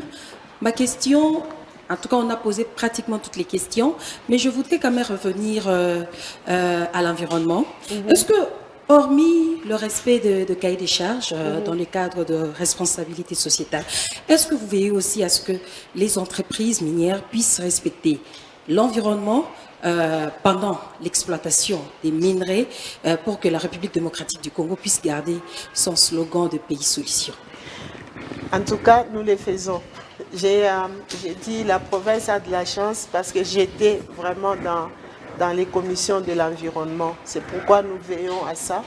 Et nous sommes vraiment derrière chaque société minière. Ce n'est pas aussi très facile, mais nous faisons tout notre effort pour que l'environnement soit respecté. Il y a toujours des dérapages qui par moments vous échappent, mais en ce qui concerne la population souveraine, nous essayons de faire de notre mieux pour que cette population soit préservée. Parce que travailler au Lualaba, dans les mines et surtout dans le cadre de l'environnement, c'est très difficile. Les minerais sont partout. Pour les avoir, vous utilisez toutes les méthodes qui sont bonnes pour que vous puissiez avoir votre minerai. Donc, le ministère de l'Environnement a une tâche très très difficile, mais très louable, parce que sinon, sans ça, vous n'aurez pas à manger le poisson que vous avez mangé. Donc nous veillons à ça, parce qu'il suffit d'un petit rien, l'acide va dans les rivières. La ville de Kolwezi est totalement encerclée par les rivières et par des lacs. Donc nous veillons sérieusement par rapport à ça. Est-ce qu'il y a des sanctions aux entreprises qui peuvent polluer? Oui, il y a toujours des sanctions sur le plan provincial et des sanctions sur le plan national. Nous travaillons dans une très bonne collaboration avec la vice-ministre en charge le VPM en charge de l'environnement. Nous travaillons en collaboration parce qu'elle a aussi un œil regardant spécialement pour le Lualaba à cause de toutes ces mines que nous avons. Est-ce que vous êtes déjà tombé dans des situations selon lesquelles une entreprise n'a pas respecté et que cette entreprise est sanctionnée? Nous avions eu les derniers cas, c'était les cas des KCC, dont les tanks d'acide, il y avait eu des fuites et il y avait eu des fuites et l'acide était allé dans des rivières tout autour des KCC. Des travaux continuent jusqu'à aujourd'hui. Vous m'avez vu aussi aller au niveau de Kinshasa voir la VPM. Il n'y a pas seulement KCC, mais les sanctions ont été mises en place. Ce qu'il y avait à faire a été fait, mais il y a aussi d'autres endroits, comme au niveau de Tenke-Fungurume, dans les villages Kabomboa, là, il y a beaucoup de problèmes. Nous continuons. Il y a une commission qui travaille, la société et la province, ainsi que la société civile, par rapport à cette situation qui est quand même très préoccupante aujourd'hui. Nous devons déplacer la population qui est autour de cette usine qu'on est venu construire. Donc, nous sommes encore dans ces pourparlers. Merci, Yannick. Deuxième question, une petite question. Oui, mais alors, je ne pouvais pas m'en passer. Oui, je ne pouvais pas m'en passer. Excusez-moi, oui, Président. Très vite, alors. Juste, il y a des travaux que j'ai remarqués, en tout cas partout. Aucun coin n'est épargné ici à Kolwezi et aussi à l'intérieur du pays. J'ai été émerveillée de voir ce centre, je dirais, la cité de la commune, qui va procéder à l'encadrement des jeunes, mais je n'ai pas vu des travaux, des intenses travaux par rapport aux centres, par exemple, qui vont encadrer les personnes en situation de handicap. Est-ce que vous y pensez? Vous en pensez? Bien sûr, c'est parce que, comme je vous ai dit, vous n'avez pas tout vu. En tout cas, il vous faut au moins un mois full pour que vous puissiez visiter tous nos chantiers. Si vous étiez ici il y a 2 jours, le centre, l'école de Sourmiwe, que je suis en train de réhabiliter totalement parce que ces enfants allaient à l'Ikassi. Quand ils terminaient l'école primaire, ils devaient aller à l'Ikassi ou à Lubumbashi. Donc là, mes priorités par rapport aux personnes vivant avec handicap, c'est de pouvoir avoir des écoles aussi au niveau de Lualaba, parce qu'il n'y en a pas. L'école des aveugles, ce que nous avons, ce n'est pas suffisant. Donc je suis encore aussi en train de réhabiliter. Ils étaient d'ailleurs venus ici pour me dire merci il y a de cela 2 jours. C'est quelque chose qu'on n'a jamais fait ici chez nous au Lualaba, et je l'ai fait avec le cœur d'amour, parce que je dois le faire. Donc, je fais pour tous les enfants, pour ceux qui sont bien et ceux qui sont dans les conditions. Merci beaucoup, Jenny. Merci beaucoup. Posez le micro. Paulette Kimout doit venir, parce que je sais qu'on a été sur un pont, dans la Loire, ici, enfin dans Kolwezi, qui va complètement relier 2 quartiers. Et on était avec votre excellent ministre qui s'occupe à la fois du social, de la fonction publique, etc. J'ai vu les riverains, les mamans surtout, en bas, en train de nettoyer le linge là, avec leurs petits-enfants. Et j'étais avec Paulette Kimuntu, qui était offusquée par rapport à ça. D'abord, quand vous désenclavez comme ça des quartiers, c'est toujours en vue des élections ou c'est parce que vous avez un cœur de femme qui veut régler des problèmes sociaux? Beaucoup plus, deuxième option, cœur de femme qui veut régler. Cette érosion, je crois que ça faisait 2 étages, hein, comme dans cette maison ici. C'était énorme. Donc, vous y entrez, il y a des maisons qui sont parties. C'était la première opération que j'avais faite. Pourquoi? Quand j'étais passée par là, j'ai vu des maisons. Et les ponts s'appellent béton, hein? Félix Antoine Tshisekedi, béton. Oui. Donc, c'était énorme. Donc, nous avons appelé, parce que les Chinois qui sont dans cette concession de la route Kassumbale-Kolwezi, ils nous ont promis d'arranger, de fermer cette érosion-là pendant 3 ans. Donc, c'était en 2017, 2018, et puis c'était devenu, il y a Covid, ça restait et ça grandissait, ça pouvait prendre tous les quartiers là. Raison pour laquelle c'était la première action que j'avais faite, c'était pour prévenir, sinon on allait avoir beaucoup de deuils ici. Donc, c'était une action totalement sociale. Paulette Kimuntu, j'ai ma chaîne YouTube, La Lionne officielle. Je suis d'abord féministe, donc je tiens à vous féliciter en tant que femme, parce que de temps en temps on dit que les femmes ne réussissent pas. Coup de chapeau. Merci. Merci pour tous les travaux que nous avons vus. Donc, le Lualaba aujourd'hui, province pilote, Eldorado. Donc, cela suscite des envies et des interrogations. En quelques mots, Fifi Masuka, quel est votre secret pour les autres provinces qui n'ont pas de cobalt, qui n'ont pas de cuivre, qui n'ont rien? Quel est vous dire 3 petits secrets aux autres gouverneurs pour en tout cas qu'on sente aussi que les autres provinces peuvent aussi s'améliorer? Mais par exemple, chez moi au Kassai, enfin, excusez-moi de... et chez moi au Kilo aussi. Un peu. Chez moi au Kilo je ne pouvais pas me priver de ça. Sincèrement. J'étais sur la route de Lubudi, là, vous voyez. Et donc s'il y avait une belle voiture, j'allais arriver jusqu'à... Voilà. Quel est le secret? Quel conseil donnez-vous à vos collègues d'autres provinces? Je pense qu'on a toujours dit que la République démocratique du Congo, c'est un scandale. Ce n'est pas seulement le Lualaba. c'est toute la République. Et ce scandale-là, ce n'est pas seulement le cuivre et le cobalt, mais c'est tout. Tout ce que nous avons, le monde a besoin de ça. Pourquoi j'ai dit ça? Je prends juste les cas même seulement de l'Équateur. Nous avons du bois, nous avons le poisson, nous avons tout là-bas. Donc nous pouvons en faire un grenier et en alimentation et en bois. Regardez, nous avons du bois autour de nous. Est-ce que nous achetons ça à l'Équateur? Non.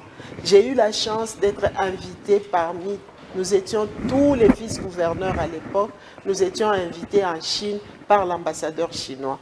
Nous avions fait 2 semaines en Chine. On a mené chaque gouverneur dans la qui achète les minéraux ou tout ce qu'ils ont dans notre pays.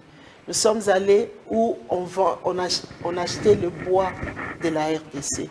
Ce Chinois nous a dit, ce bois ici, un conteneur de 30 tonnes égale à un conteneur de 30 tonnes de cuivre. Oh. Wow. Nous avons le bois le plus cher du monde dans notre République. Et moi, je disais à mes collègues, donc, à partir d'aujourd'hui, aucun de nous ne doit pleurnicher. Tout ce que vous avez, ce que Dieu vous donne en main, essayez de valoriser ça. Nous voyons aux États-Unis, les gens les plus riches sont des fermiers. Qu'est-ce qui nous manque pour faire du Kassai un grenier? Surtout en Gandanjika. Oui. Parce que les Belges... Et là-bas, comment chemin? Les Belges avaient fait du Kassai le grenier. Je plaide pour mon fief. Donc, à l'époque coloniale, le Kassai était le grenier. Moi, je pense que tout ce que nous avons en main, nous pouvons changer ça en or et pouvoir changer toute la République. On m'a dit, il y a d'autres qui m'ont dit, non, il n'y a pas de route. Non, c'est là, nous devons savoir comment faire notre plaidoyer. Quand vous allez, comment vendre. On te dit que ton bois à toi coûte plus cher que même le cuivre. Mais essaye de chercher, de rentrer encore dans cette société-là et d'essayer de travailler avec, de faire un joint venture. Tu leur dis, vous prenez le bois, vous me prenez 100 mètres cubes, vous me faites une route avec 30 mètres cubes et vous prenez... Donc, il faut essayer de réfléchir. Je pense que le jour que nous allons tous réfléchir de question cette de façon, leadership. Oui. Nous allons changer notre Un petit séminaire comme ça de moi, renforcement de capacité. Maman Fifi Masuka, moi je vis sur le net. Depuis que je suis ici, j'ai posté beaucoup d'éléments. Et d'ailleurs, ça me cause aussi beaucoup de problèmes. Mais il y a une remarque qui revient souvent. Richard Mouyej. Richard Mouyej, de quel côté? Que vous ne faites que continuer en fait les œuvres de Richard Mouyej. Richard Mouyej, voilà, ça me crée beaucoup de problèmes. Alors je voudrais bien savoir, est-ce la continuité de l'État, simplement, ou il y a une sorte de guéguerre entre vous? Je ne comprends pas, vous êtes tous sur l'abbé. C'est quoi cette histoire de guéguerre entre Richard Mouyej et vous? Je n'y comprends rien, essayez un peu d'éclairer la lanterne, surtout de mes téléspectateurs, ceux qui me suivent. J'aimerais bien qu'ils puissent vraiment bien ouvrir les oreilles et les yeux, parce que s'ils nous regardent, pour comprendre qu'est-ce qui se passe et comprendre que la femme que je suis, j'aime cette province de tout mon cœur et c'est pourquoi je travaille pendant le peu de temps. Nous avons été avec M. Mouyej ici de 2015 à 2020 quand il est parti. Alors qu'on puisse me montrer qu'est-ce que nous avons fait pendant ces 5 ans-là, si c'est comparable à ce que je suis en train de faire. La continuité de quoi? Qu'est-ce que je suis resté continué? On parle de l'aéroport. Oui, c'est l'œuvre de Richard Mouyej. Je montre ceci, c'est l'œuvre de Richard Mouyej. J'aimerais que M. Mouyej soit là. S'il connaît même le plan de cet aéroport-là. Oui, j'étais écarté, mais j'étais utilisé par moment à cause vraiment de mon savoir-faire. Cet aéroport, lui, il avait commencé avec les Grecs. Et ces Grecs, c'était la province qui était en train de payer, d'affréter les avions, de donner tout à ces Grecs-là. Je crois que Yalisano est ici.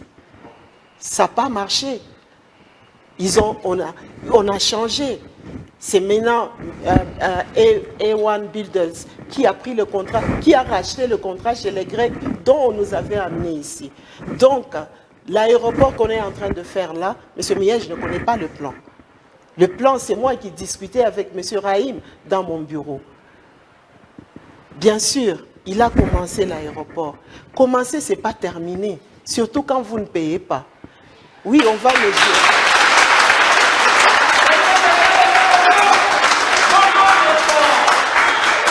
Aujourd'hui, je vais vous dire la vérité pour que le monde ne puisse pas vous faire de problème quand vous êtes en train de parler du loi là-bas. Oui, oui.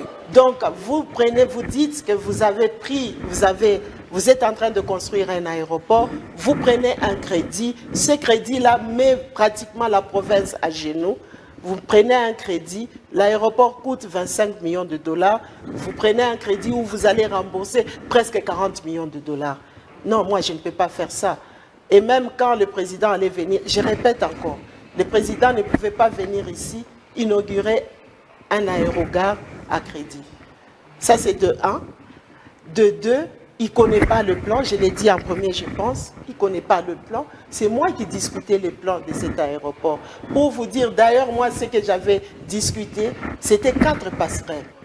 Mais quand nous sommes restés là, quand je suis partie pour voir les chantiers, nous avons tout suivi. Je crois que nous avons des images de 2021 quand j'ai commencé en janvier. Cet aéroport était pratiquement dans la fondation parce que l'argent a été utilisé à autre chose. Malgré le crédit qu'on a pris à la banque, l'argent a été utilisé à autre chose et les chantiers n'avançaient pas. La RVA était venue pour dire que les chantiers n'avancent pas. Je me suis mis sur ces chantiers-là, appeler le monsieur pour lui dire c'était 4 passerelles, toi tu es en train de faire combien? Il répond. Et nous avons changé de ces seules passerelles-là parce qu'il avait mis un seul passerelle et aujourd'hui il a accepté d'en ajouter 2 parce qu'il dit moi c'est ce qu'on m'a dit de mettre seulement ça. Donc, ce n'est pas la continuité. Si c'était la continuité, il allait terminer parce que demandons-nous, on a commencé cet aéroport quand? Alors qu'on a payé la totalité d'argent. Pourquoi ce n'était pas terminé en une année? Et quel est le chantier ici qui était terminé en une année, là où moi je n'étais pas? Donc ça, ce n'était pas terminé. C'était encore à la fondation. Maman, j'étais tout le temps là-bas. La première des choses, j'ai voulu changer cette tendance, de faire perdre de l'argent à la province. Le taux d'intérêt qui était, nous devions terminer la dette de cet aéroport en 2025, après notre mandat. Qui peut prendre des crédits comme ça? Après notre mandat, j'ai recalculé. J'ai appelé les Equity Bank, ils sont ici. J'ai appelé Equity Bank, moi j'ai fait mon tableau, mon ministre des Finances étant témoin, je l'ai appelé, je lui ai dit, je veux qu'on termine ce crédit cette année. Chose difficile pour des gens. Quand un crédit doit se terminer l'année prochaine, au mois de décembre, en 2023, mais moi j'ai dit, je le termine en 6 mois. Elle-même, la banque n'était pas sûre que j'allais le faire. Mais on a fait les calculs, j'ai mes recettes, j'ai dit cette dette, nous la terminons dans 6 mois, au mois de septembre. Nous sommes au mois d'octobre. Cette dette, je l'ai terminée totalement. Alors, qui construit là? Est-ce que c'est celle qui a laissé les grands bâtiments à crédit, à fondation, ou c'est moi qui ai terminé et moi-même j'ai les plans, je connais ce qu'on devait faire, j'ai corrigé. Il y a beaucoup de choses qui n'ont pas été. La présidente a planté. Merci pour les... Oui, posez la trappe. Oui, c'est bon. Oui, c'est bon, merci beaucoup. Je vais prendre d'abord Télé 50. Je vais d'abord prendre Télé 50 et puis on terminera tout à l'heure avec un confrère local, enfin, de la place, parce que le mot local n'aime pas trop, qui est aussi sur Léo Katanga.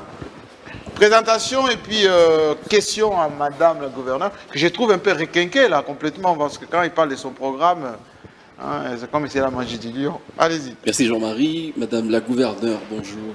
Bonjour. Je suis Jean-Paul Kimouni, pour le compte de Télé 50. D'abord, je me dois de vous féliciter très sincèrement.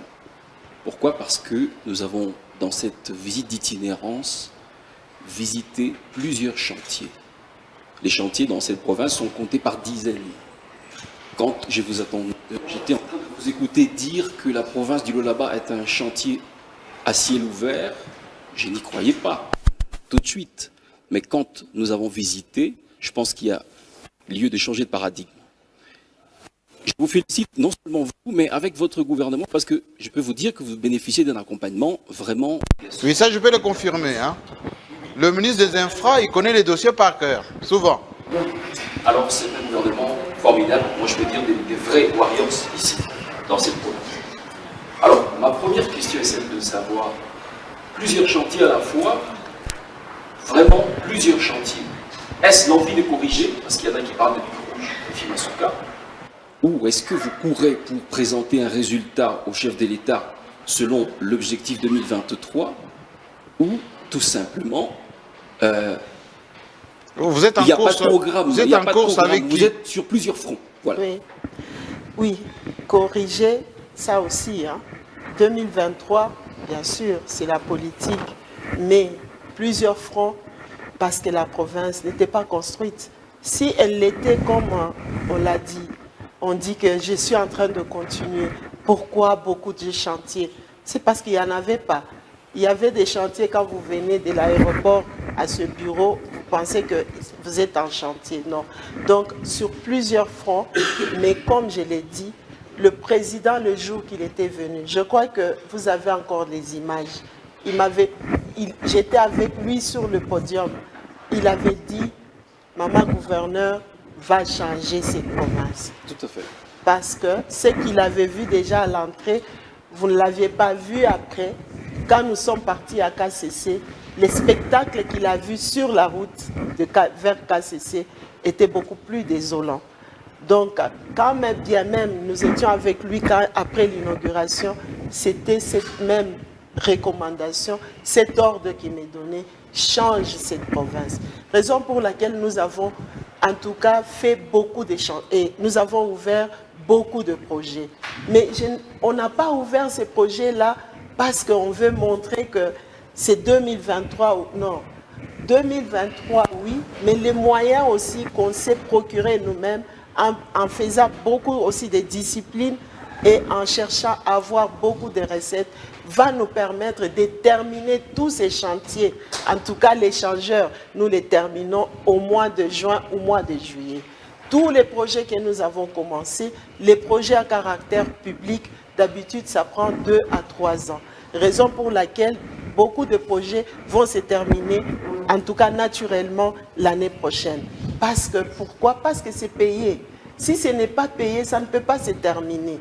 Et nous voulons changer parce que la ville n'était pas construite, la province n'était pas construite. Ce n'est pas seulement maintenant. Ça, maintenant, là, de 2015 à aujourd'hui, ça c'est zéro, c'était pas construit. Maintenant, avant 2015, là où il y avait encore le boom minier, de toute la République, là où il y a les mines, les lois là-bas n'étaient toujours pas construites. Donc, nous sommes en train d'ouvrir un grand chantier pour donner de la valeur ou le sourire à la population de Lualaba, mais aussi valoriser notre République parce qu'on nous critique aussi beaucoup. Vous suivez à travers le monde. Ils ont des minéraux, ils sont pauvres. Ils ne font rien. Ils ne font ceci, cela. Il faut que ce discours-là change. Et ça change avec Félix Antoine Tshisekedi Tshilombo. Ça va changer. Merci beaucoup. Deux petites questions pour finir. Ce sont de courtes questions. Oui, alors, de courtes questions. Fifi Masuka Saini, on vous sent très à l'aise en odeur de sainteté avec l'Assemblée provinciale. C'est quoi votre secret? Vous n'êtes pas dérangé? Bon, j'ai été député 2006, 2011, 2018. Je connais en tout cas ce que l'Assemblée veut pour sa population, qui est le Lualaba, la population de Lualaba. Je me mets en tête que si je travaille normalement, si je présente un budget et que j'exécute ces budgets-là pour l'Assemblée, je ne pense pas que l'Assemblée sera contre ça. L'Assemblée ne peut que m'accompagner. Le projet, quand nous le faisons, nous commençons par consulter d'abord notre budget, mais il y a aussi des projets extra qui ne sont pas dans le budget. Nous allons d'abord à l'autorité budgétaire pour lui montrer nos projets et montrer même les sociétés. Deux fois, nous amenons des projections qui puissent voir le projet après projet, comment ça sera. Et quand ils trouvent que c'est un bon projet, ensemble, le gouvernement et l'Assemblée, nous prenons cette décision. Eux, ils prennent la décision de nous accompagner dans le projet et nous y allons. Ils nous suivent pas à pas pour demander à quel niveau vous êtes, d'exécution d'abord de votre budget, ainsi spécialement de projets dont vous lancez. Parce que la honte ne sera pas seulement pour la province, la honte sera aussi pour l'Assemblée. Raison pour laquelle ils nous suivent, ils font leur contrôle. Avant d'ailleurs, ils ne le faisaient pas. Et c'est pour ça que vous avez accéléré les travaux de leur palais, là, leur bureau. Moi, j'ai visité, c'est top, hein, c'est plus que toutes les provinces. Même à l'Assemblée nationale à Kinshasa, les députés n'ont pas autant de bureaux et de telle qualité. Encore une fois, je suis encore fière, Madame Odia, de dire que l'Assemblée, là, c'est encore un chantier laissé, un chantier non payé, que j'ai en tout cas avec mon gouvernement. Non payé, vous nous avons payé totalement la dette. Nous avons... Ça a commencé, ce chantier-là a commencé depuis, je pense, 2016. Hein. Pourquoi on ne l'a pas fini pendant toutes ces années? Pourquoi on ne l'avait pas fini? Parce que ce n'était pas payé. Président Jean-Marie, je vous l'ai dit ici, je suis très fière parce que le seul compte que vous aviez appris à l'époque, que gérait Madame Fifi, c'est ce compte-là qui a payé ce bureau, c'est ce compte-là qui avait, après avoir payé ses bureaux, qui a continué maintenant à payer la dette de l'Assemblée. Et aujourd'hui, c'est terminé. Merci beaucoup. Alors, j'aimerais donner la parole au réseau, aux médias en ligne. Vous savez que 7 sur 7, c'est très important. Ah oui, absolument, c'est eux qui voilà, je fais venir l'un des meilleurs sites. Je salue Israël Moutala qui nous suit depuis Kinshasa. Présentation et puis une question. Merci pour la parole. C'est Jefté Kitita pour le compte de 7 sur 7.cd. Durant notre mission de presse, il y a une chose qui a particulièrement attiré mon attention. Nous avons remarqué que dans plusieurs chantiers, il y a des travaux qui sont exécutés par des entreprises ou par des sociétés 100% congolaises, ce qui est une très bonne chose. Je voulais savoir qu'est-ce qui vous a motivé ou qu'est-ce qui vous motive à faire confiance à l'expertise congolaise? Bon, je pense deux côtés. Côté maman et côté aussi professionnel. Moi-même, je me rappelle quand j'avais fini les études, c'était très difficile de trouver du travail. On me demandait toujours l'expérience. Alors, quand je peux donner aussi cette chance à nos enfants d'avoir l'expérience, je prends en tout cas 100% de les aider d'aller de l'avant. La société qui m'a accompagnée, quand le président m'a demandé de continuer à travailler, c'était des sociétés congolaises. Ceux qui viennent d'ailleurs, ils avaient peur, même d'entrer dans ce bureau.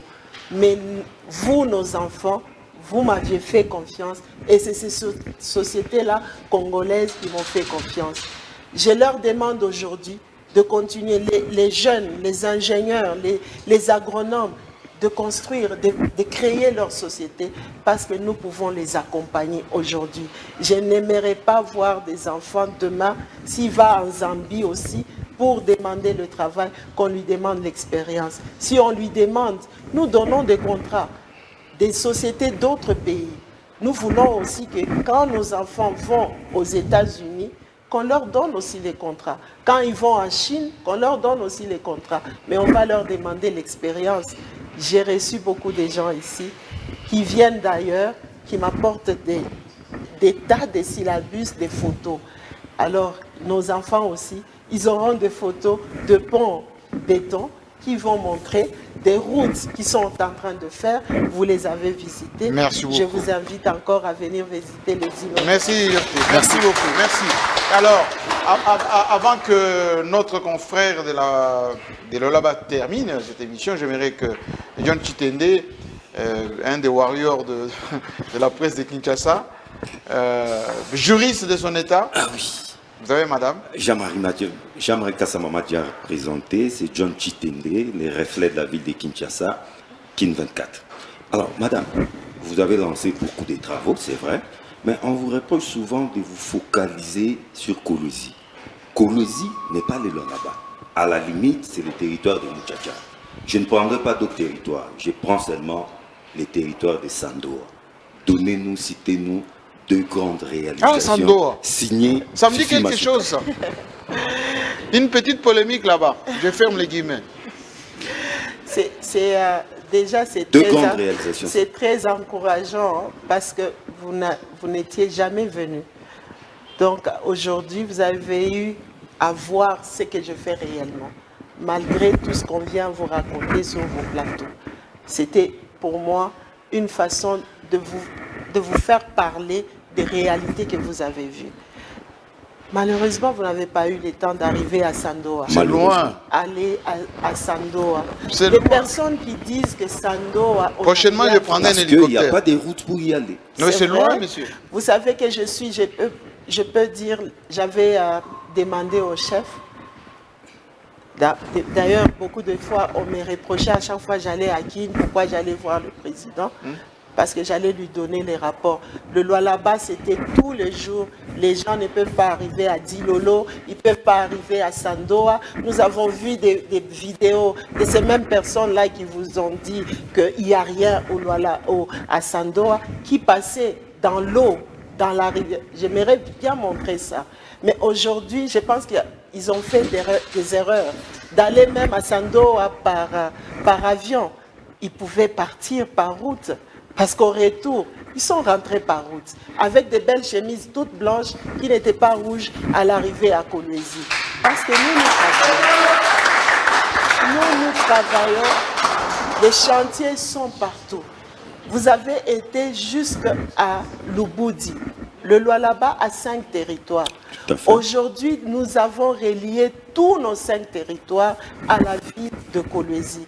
Raison pour laquelle même la nourriture aujourd'hui, vous en trouvez quand même à gogo et à prix très très bas. Parce qu'aujourd'hui, je peux avoir les Makemba qui viennent de Kapanga qui arrivent pratiquement le même jour au niveau de Kolwezi. Or, Kapanga, c'est au milieu. Donc, si je peux arriver à Kapanga, comment est-ce que je ne peux pas arriver à Sandoa? Donc, pour ça, je pense que la personne qui a dit ça, il devait avoir le bon cœur des chrétiens de pouvoir féliciter comme vous êtes en train de féliciter. Qu'est-ce qu'on n'a pas fait à Sandoa en question? Les écoles ont été réhabilitées, les centres sociaux ont été réhabilités, les routes sont en train de se faire. Alors, qu'est-ce qu'il faut faire d'autre? Moi, je vais vous dire, j'étais députée en 2006. J'ai fait beaucoup de constructions au niveau de Lubumbashi. Des églises, n'en parlons pas. Qu'on puisse me dire combien d'églises on a construites à Sandoa, de l'ACLPT à aujourd'hui. Non. Merci beaucoup. Oui. Non, pour boucler vraiment la très court. Courte question. Oui. Madame est politique, elle l'a dit. Oui. Vous êtes gouverneur full, vous l'avez dit. Mais c'est sur le plan politico-fonctionnel, sur le plan strictement administratif. Constitutionnel. Oui, vous êtes sur le plan strictement administratif, vous êtes intérimaire. Nous sommes dans un champ hautement politique, coup de théâtre. On peut se réveiller un matin, les titulaires est réhabilité. Êtes-vous prête à continuer à travailler avec lui ou vous avez tout simplement jeté l'éponge? Pourquoi je vais travailler avec lui? Dites-moi. Qu'est-ce qu'il a fait qui peut me changer d'avis? J'ai travaillé avec lui, j'ai vu cette province de là-bas s'enfoncer davantage. Politiquement, je ne pense pas, parce que ça n'a pas été un exemple pour moi. Moi, je suis l'exemple pour lui. Donc, je pense que... Alors, si je peux vous demander juste de vous lever pour une petite question de confiance, parce que ceux qui nous suivent à travers le monde vous découvrent là, une dame courageuse, dynamique, question de confiance. Est-ce que vous êtes fier de vous? Est-ce que vous avez le courage et la force d'avancer encore? J'ai toujours, en tout cas, en moi, j'ai dit merci à Dieu pour ce courage qu'il m'a toujours donné. Parce que quand je m'élève, quand je passe des moments difficiles, il n'y a que Dieu qui me donne cette force-là. Vous me connaissez depuis longtemps. Vous savez que je passe toujours des moments très difficiles et j'arrive toujours à m'en sortir. En commençant par mon premier mandat, vous le savez, j'étais encore dans ce qu'on appelle l'opposition. Ce n'était pas facile d'être dans l'opposition au niveau du Katanga, mais j'avais survécu. Donc je continue, les combats viendront. Il n'y a pas d'endroit où il n'y a pas de combat. Je resterai encore fidèle à mon Dieu qui me donne beaucoup de force et je pense que je suis fière de ce que je suis en train de faire et je suis très confiante. Il m'a demandé de construire la province. Je suis en train de construire la province et s'il est content du travail que je suis en train de faire, comment ne pas être contente moi-même? Merci beaucoup. Vous pouvez saluer maintenant vos collaborateurs. L'émission est terminée. Nous, on reviendra ici, je pense, l'année prochaine pour constater tout ce qui est terminé. Et avec les confrères qui peuvent se mettre également debout. Merci. On est bien content pour ce travail qui s'est mis ici. Maman, merci encore. Merci à tous ceux qui nous suivent à travers le monde. Cette émission sera en ligne, multidiffusée à travers le monde. Vous coupez les parties qui vous intéressent, effectivement. Débat. Allez, beaucoup de polémiques, je sais. À la fois prochaine. Merci.